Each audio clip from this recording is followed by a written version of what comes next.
Part 1. You will hear two friends talking about a guitar group. First, you have some time to look at questions 1 to 6.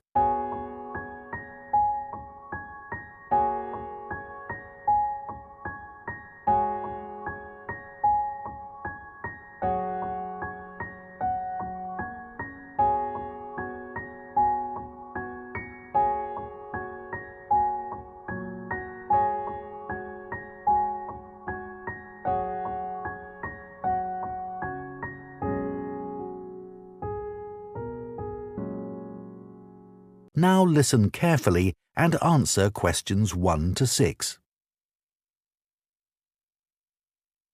Hi, Coleman. How are you? Good, thanks. I wanted to have a chat with you because our friend Josh told me that you've joined a guitar group and it sounds interesting. I'd really like to learn myself. Why don't you come along? I'm sure there's room for another person. Really? So, who runs the classes? He's called a coordinator. His name's Gary Matheson. Let me note that down. Gary... How do you spell his surname? It's Matheson.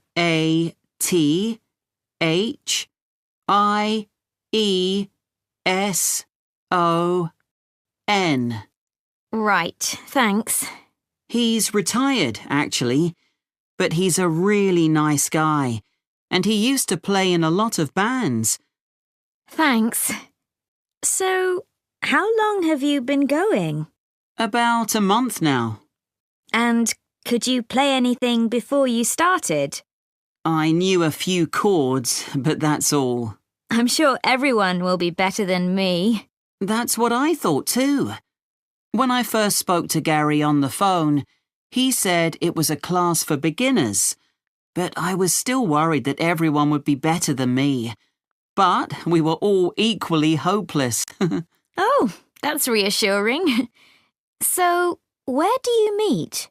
Well, when I joined the group, they were meeting in Gary's home. But as the group got bigger, he decided to book a room at the college in town. I prefer going there. I know that place. I used to go to tap dancing classes there when I was at secondary school. I haven't been since, though, and I can't remember what road it's in. Is it Lock Street? It's just beyond there, at the bottom of New Street, near the city roundabout. Yes, of course. The guitar club is on the first floor in room T347. Right. And when do you meet? Is it at the weekend? We meet on Thursdays. It used to be 10:30, and that suited me well. But now we meet at 11.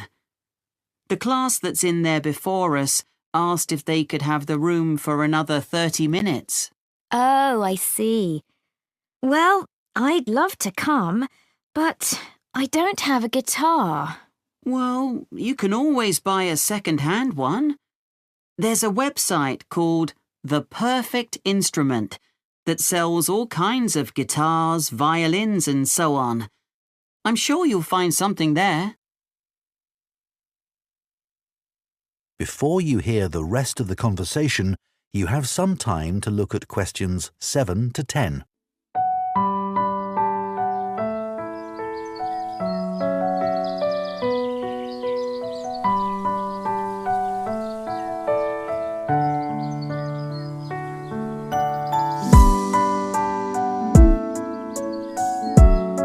Now listen and answer questions 7 to 10.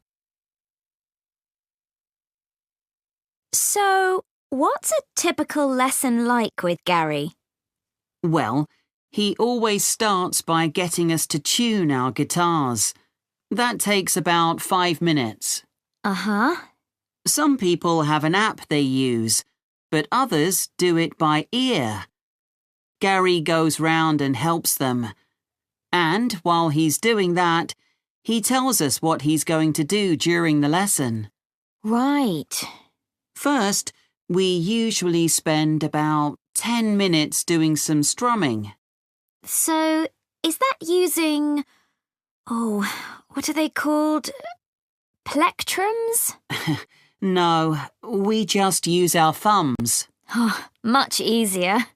Gary reminds us where to put our fingers for each chord, and then we play them together.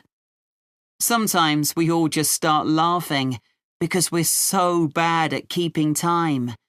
So Gary starts clapping to help us. Do you learn to play any songs? Yes, we do at least one song with words and chords. I mean, that's harder than you think. Oh, I'm sure it is. That part of the lesson takes about 15 minutes. He often brings a recording of the song and plays it to us first. Then he hands out the song, and if there's a new chord in it, we practice that before we play it together, but really slowly. Do you do any finger picking? That's the last 10 minutes of the lesson, when we pick out the individual notes from a tune he's made up. It's always quite simple. That must be hard, though. Oh, it is. But people like it because they can really concentrate. And if we're all playing well, it sounds quite impressive. The only trouble is that he sometimes gets us to play one at a time. You know, alone. Oh, that's scary. It is. But I've got used to it now. At the end, he spends about 5 minutes telling us what to practice for the following week. Well, thanks, Coleman. I'll go and have a look at that website, I think. That is the end of Part 1. You now have 1 minute to check your answers to Part 1.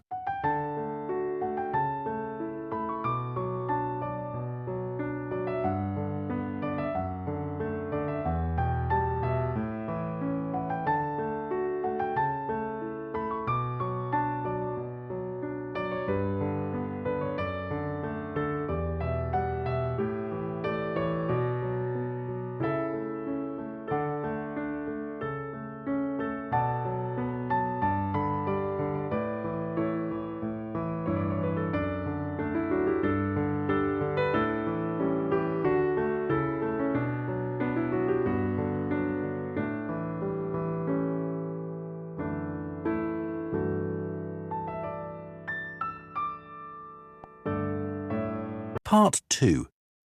You will hear a man called David talking on the radio about his work as a lifeboat volunteer. First, you have some time to look at questions 11 to 16.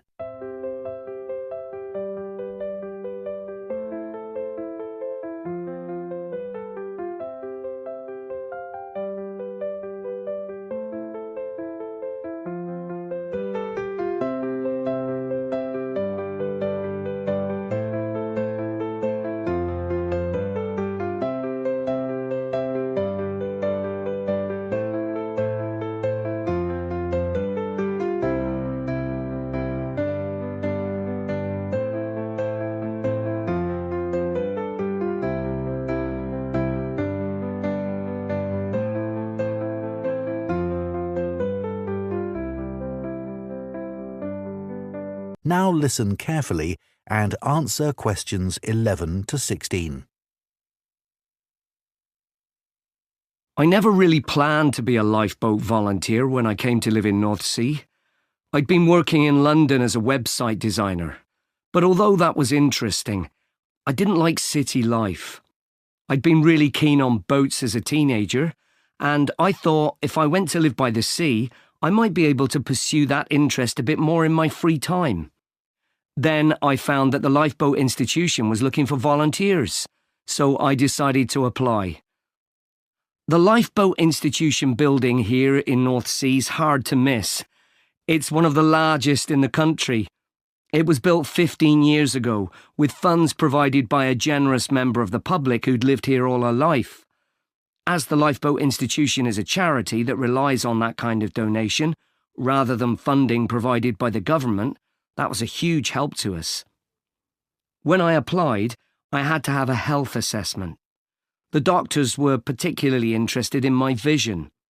I used to be short-sighted, so I'd had to wear glasses, but I'd had laser eye surgery 2 years earlier, so that was okay. They gave me tests for colour blindness, and they thought I might have a problem there, but it turned out I was okay. When the Coast Guard gets an alert, all the volunteers are contacted and rush to the lifeboat station. Our target's to get there in 5 minutes. Then we try to get the boat off the dock and out to sea in another 6 to 8 minutes. Our team's proud that we usually achieve that. The average time across the country's 8.5 minutes. I've recently qualified as what's called a helmsman, which means I have the ultimate responsibility for the lifeboat. I have to check that the equipment we use is in working order. The crew have special life jackets that can support up to 4 people in the water, and it's ultimately my decision whether it's safe to launch the boat. But it's very rare not to launch it, even in the worst weather. As well as going out on the lifeboat, my work involves other things too. A lot of people underestimate how quickly conditions can change at sea, so I speak to youth groups and sailing clubs in the area about the sorts of problems that sailors and swimmers can have if the weather suddenly gets bad. We also have a lot of volunteers who organise activities to raise money for us, and we couldn't manage without them. Before you hear the rest of the talk, you have some time to look at questions 17 to 20.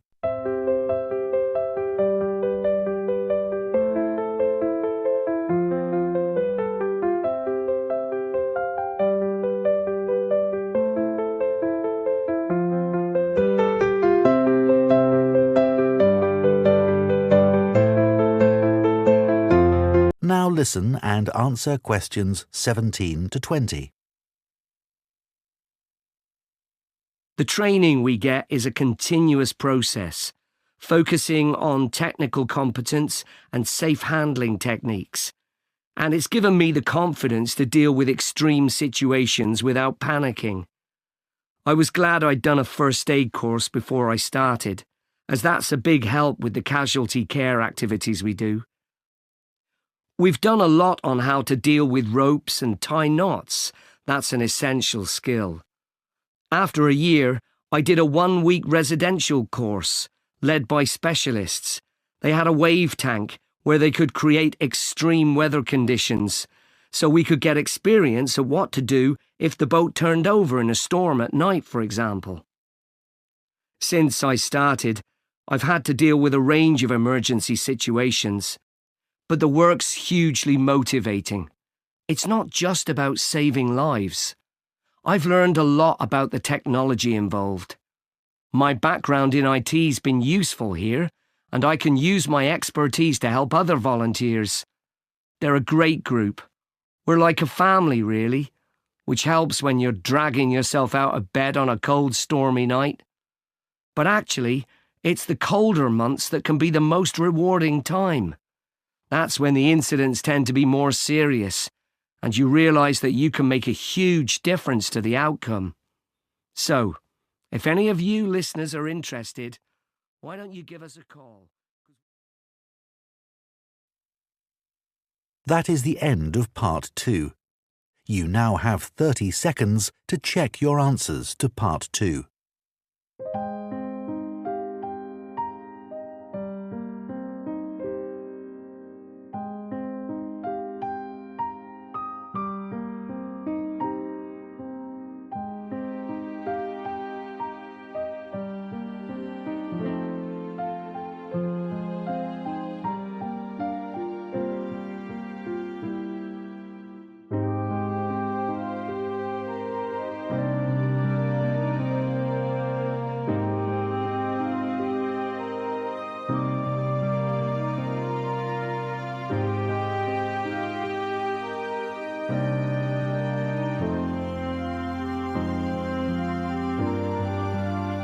Part 3.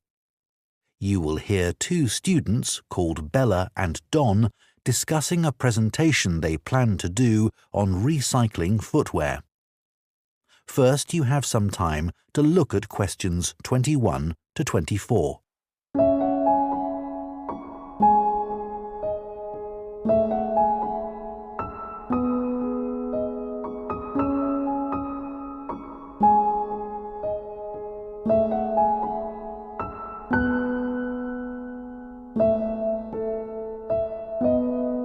Now listen carefully and answer questions 21 to 24. Hi, Don. Did you get the copy of the article on recycling footwear that I emailed you? Yeah, it's here. I've had a look at it. So, do you think it's a good topic for our presentation? Well, before I started reading it, I thought recycling footwear. Well, although it's quite interesting, perhaps there isn't enough to say about it, because we put shoes in recycling bins. They go to charity shops, and that's about it. But there's much more to it than that. I realise that now, and I'm keen to research the topic more. That's great. One of the things I didn't realise until I read the article was just how many pairs of trainers get recycled. Well, a lot of young people wear them all the time now. They've become more popular than ordinary shoes. I know. I guess they are very hard-wearing. But don't they look a bit casual for school uniform? I don't think they're right for that. Actually, I think some of them look quite smart on pupils. Better than a scruffy old pair of shoes. So, do you keep shoes a long time? Yes, though I do tend to wear my old pairs for doing dirty jobs like cleaning my bike. I must admit, I've recycled some perfectly good shoes that haven't gone out of fashion and still fit, just because they don't look great on me anymore. That's awful, isn't it? I think it's common because there's so much choice. The article did say that recent sales of footwear have increased enormously. That didn't surprise me. No, but then it said that the amount of recycled footwear has fallen.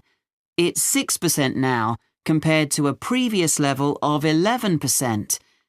That doesn't seem to make sense. That's because not everything goes through the recycling process. Some footwear just isn't good enough to resell for one reason or another and gets rejected.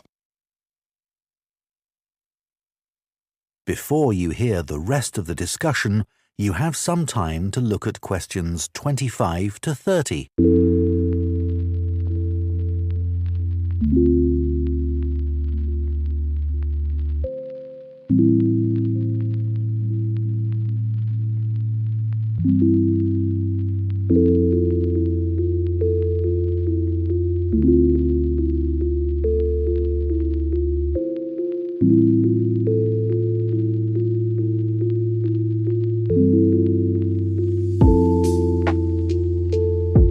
Now listen and answer questions 25 to 30. So, let's find some examples in the article of footwear that was rejected for recycling. OK. I think there are some in the interview with the recycling manager. Yeah, here it is. Let's start with the ladies' high-heeled shoes. What did he say about those? He said they were probably expensive. The material was suede and they were beige in colour. It looked like someone had only worn them once, but in a very wet field, so the heels were too stained with mud and grass to resell them. OK. And the leather ankle boots. What was wrong with them? Apparently, the heels were worn, but that wasn't the problem. One of the shoes was a much lighter shade than the other one. It had obviously been left in the sun. I suppose even second-hand shoes should look the same. Sure. Then there were the red baby shoes. Oh, yes. We're told to tie shoes together when we put them in a recycling bin, but people often don't bother. You'd think it would have been easy to find the other, but it wasn't. That was a shame because they were obviously new. The trainers were interesting. He said they looked like they'd been worn by a marathon runner. Yeah. Weren't they split? Not exactly. One of the soles was so worn under the foot that you could put your finger through it. Well, we could certainly use some of those examples in our presentation to explain why 90% of shoes that people take to recycling centres or bins get thrown into landfill. What did you think about the project his team set up to avoid this by making new shoes out of the good parts of old shoes? It sounded like a good idea. They get so many shoes, they should be able to match parts. I wasn't surprised that it failed, though. I mean, who wants to buy second-hand shoes, really? Think of all the germs you could catch. Well, people didn't refuse them for that reason, did they? It was because the pairs of shoes weren't identical. They still managed to ship them overseas, though. That's another area we need to discuss. You know, I used to consider this topic just from my own perspective, by thinking about my own recycling behaviour without looking at the bigger picture. So much happens once shoes leave the recycling area. It's not as simple as you first think. And we can show that by taking a very different approach to it. Absolutely. So let's discuss how we're going to split up the present. That is the end of part 3. You now have 30 seconds to check your answers to part 3.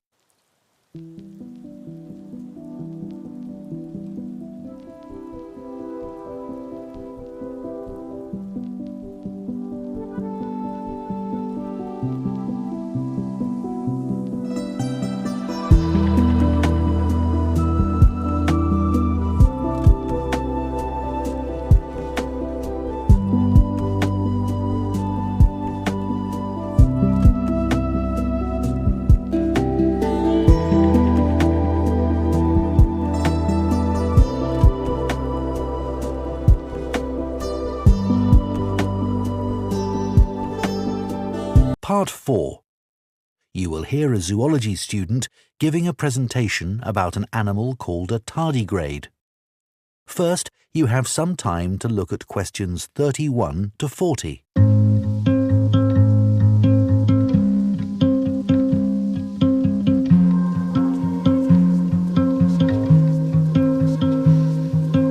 You spent the night in a hospital bed 'cause you cut way too deep when you threw out your meds, and I got in a fight with my childhood best friend 'cause she told me you were doing it just as a threat. She was right, but I spent every night talking you down, picking you up. I don't know how we called that love. I was just a child, and you had... Now listen carefully and answer questions 31 to 40. For my project on invertebrates, I chose to study tardigrades. These are microscopic, or to be more precise, near microscopic animals. There are well over 1,000 known species of these tiny animals, which belong to the phylum Tardigrada. Most tardigrades range in length from 0.05 to 1 millimetre, though the largest species can grow to be 1.2 millimetres in length. They're also sometimes called water bears, water because that's where they thrive best, and bear because of the way they move. Moss piglet is another name for tardigrades because of the way they look when viewed from the front. They were first discovered in Germany in 1773 by Johann Goetze, who coined the name tardigrade. As I say, there are many different species of tardigrade. Too many to describe here, but generally speaking, the different species share similar physical traits. They have a body which is short and also rounded, a bit like a barrel, and the body comprises 4 segments. Each segment has a pair of legs, at the end of which are between 4 and 8 sharp claws. I should also say that some species don't have any claws. What they have are discs, and these work by means of suction. They enable the tardigrade to cling on to surfaces or to grip its prey. Within the body, there are no lungs or any organs for breathing at all. Instead, oxygen and also blood are transported in a fluid that fills the cavity of the body. As far as the tardigrade's head is concerned, the best way I can describe this is that it looks rather strange, a bit squashed even. Though many of the websites I looked at described its appearance as cute, which isn't exactly very scientific. The tardigrade's mouth is a kind of tube that can open outwards to reveal teeth-like structures known as stylets. These are sharp enough to pierce plant or animal cells. So, where are tardigrades found? Well, they live in every part of the world, in a variety of habitats, most commonly on the bed of a lake, or on many kinds of plants, or in very wet environments. There's been some interesting research which has found that tardigrades are capable of surviving radiation and very high pressure, and they're also able to withstand temperatures as cold as -200 degrees centigrade, or highs of more than 148 degrees centigrade, which is incredibly hot.